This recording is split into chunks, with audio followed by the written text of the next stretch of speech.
Welcome to Course 2 of the MaxLife Commercial Academy.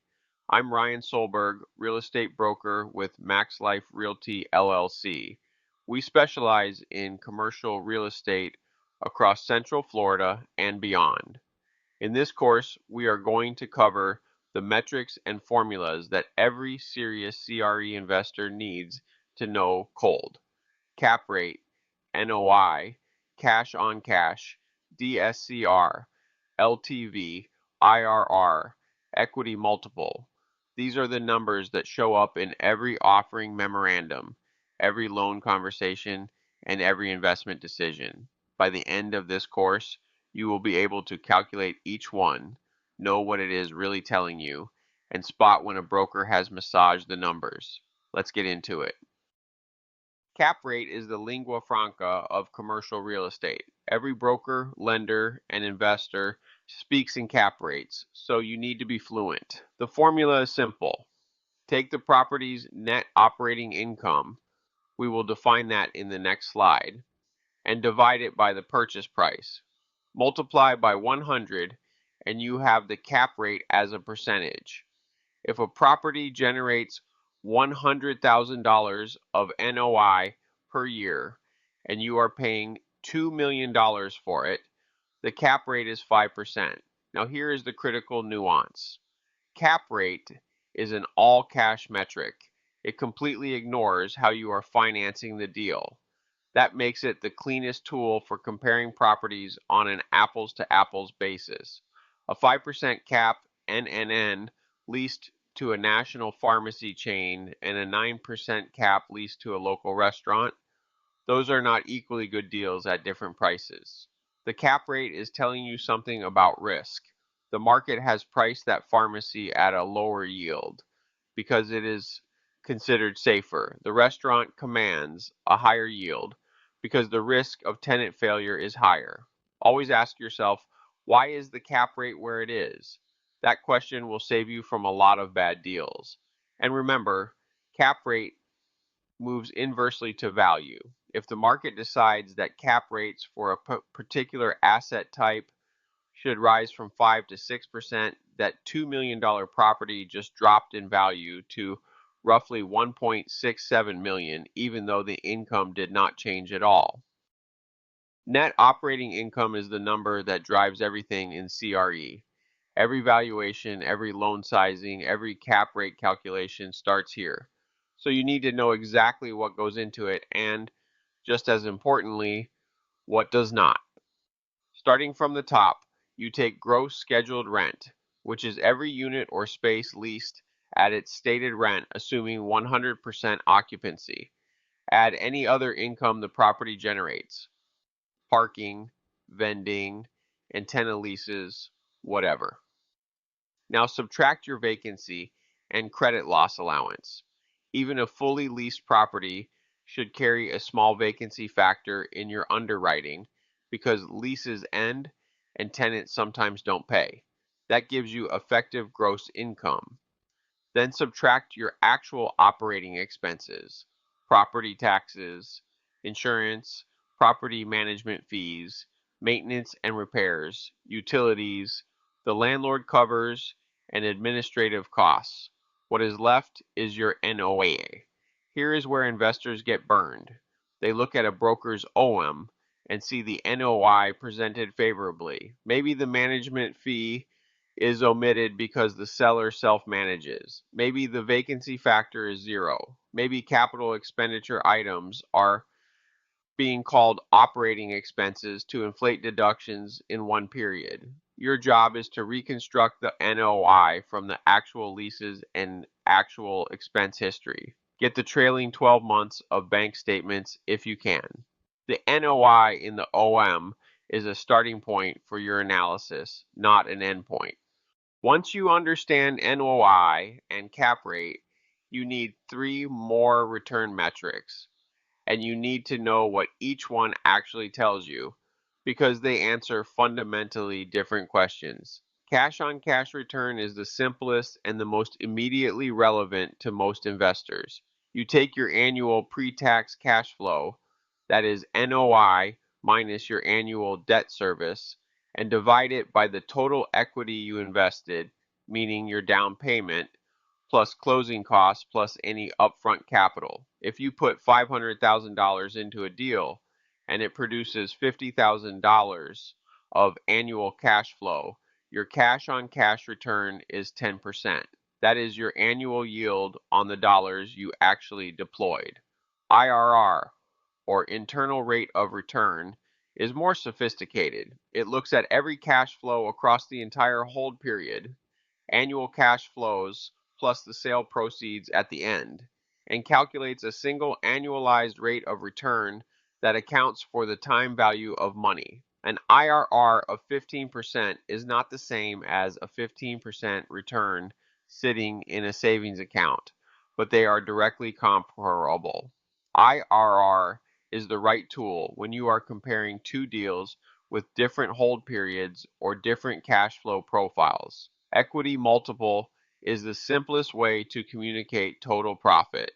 If you put in $500,000 and you walk away with $1.2 million in total distributions including the sale, your equity multiple is 2.4 times. It does not tell you how long it took.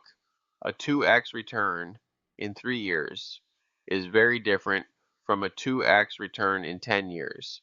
So always pair it with IRR when making real decisions. Before you fall in love with a deal, you need to know whether a lender will finance it. Two numbers determine that: DSCR and LTV. DSCR stands for debt service coverage ratio. The formula is NOI divided by your annual debt service, meaning your total principal and interest payments for the year.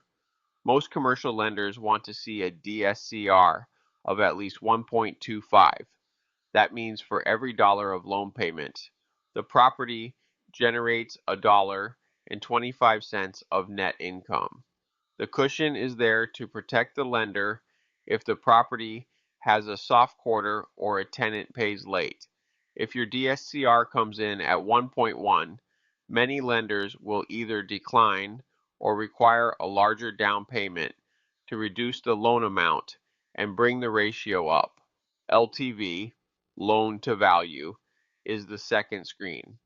The lender appraises the property and will only loan a percentage of that appraised value. For most commercial investment properties, expect lenders to cap out at 65 to 75% LTV. So on a $2 million property, you are looking at a loan of 1.3 to 1.5 million, with the remainder coming from your equity. SBA programs can push that higher for owner-occupied properties, but for straight investment deals, the LTV limit is real. Here is the key insight. Both tests have to pass, and the lender uses whichever one limits the loan to a lower amount. So run both calculations before you submit an LOI. Knowing your numbers cold going into a deal protects your earnest money and your credibility. Beyond the primary metrics, there is a second tier of numbers you will encounter constantly in broker OMs, loan applications, and investor conversations. Let me run through the most important ones. The gross rent multiplier, or GRM, is a quick and dirty screen. Divide the purchase price by gross annual rents, and you get a multiplier. A GRM of 12 means you are paying 12 times the gross rents. It is useful for a first pass comparison of similar properties in the same market, but it tells you nothing about expenses, so never make a decision on GRM alone. Loan to cost, or LTC, comes up in development and value add deals. Instead of comparing the loan to the property's current value, it compares the loan to the total cost of the project, including what you are spending to improve it. The loan constant is one that separates sophisticated investors from beginners. Take the annual debt service and divide it by the loan balance. That is your loan constant as a percentage. If your cap rate is higher than the loan constant, you have positive leverage. Debt is amplifying your returns. If the loan constant exceeds the cap rate, every dollar of debt is actually dragging down your return on equity. That relationship matters enormously when interest rates move. Break-even occupancy tells you how thin the margin is. If a property breaks even at 85% occupancy and it is currently at 90, you have very little room for error. If it breaks even at 60%, you have a significant cushion. Always calculate it. Let's put every metric we have covered into a single deal and see what the math tells us. Take a $2 million NNN property leased to a national tenant on a 10-year lease at $100,000 per year. Because it is a true triple net lease, the tenant pays property taxes, insurance, and maintenance. So the NOI equals the rent, $100,000. The cap rate is 5%, which is reasonable for a quality national tenant in today's market. Now let's finance it. At 65% LTV, we get a $1.3 million loan. At 6.5% interest over 25 years, the annual debt service is roughly $98,500. Subtract that from the NOI, and the annual cash flow is $1,500. That is not a typo. $1,500 on $700,000 of equity is a cash-on-cash return of about 0.2%. And look at the DSCR. 100,000 divided by 98,500 is 1.016, well below the 1.25 threshold most lenders require. This deal does not get financed at these numbers. What does this teach us?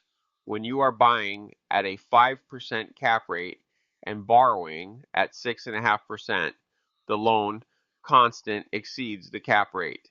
You have negative leverage.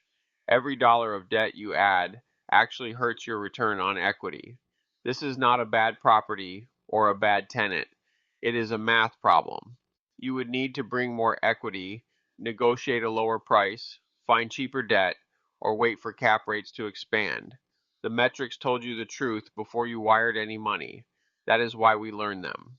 That is a wrap on Course 2 of the MaxLife Commercial Academy. You now have the full vocabulary and the formulas that drive every commercial real estate transaction. Cap rate, NOI, cash on cash, DSCR, LTV, IRR, equity multiple, GRM, loan constant. You can calculate all of them, and you know what each one is actually telling you. In the next course, we move into reading CRE financial statements, rent rolls, operating statements, and offering memorandums, so you can apply these metrics to real documents and spot the numbers that do not add up. If you have questions about a specific deal or want to talk through the metrics on a property you're looking at, reach out to us directly. I'm Ryan Solberg, broker with MaxLife Realty LLC, license number 3354351. You can call or text us at 321-586-2121 or visit maxlifedevelopment.com/academy for the full course library. Thanks for being here. We will see you in the next one.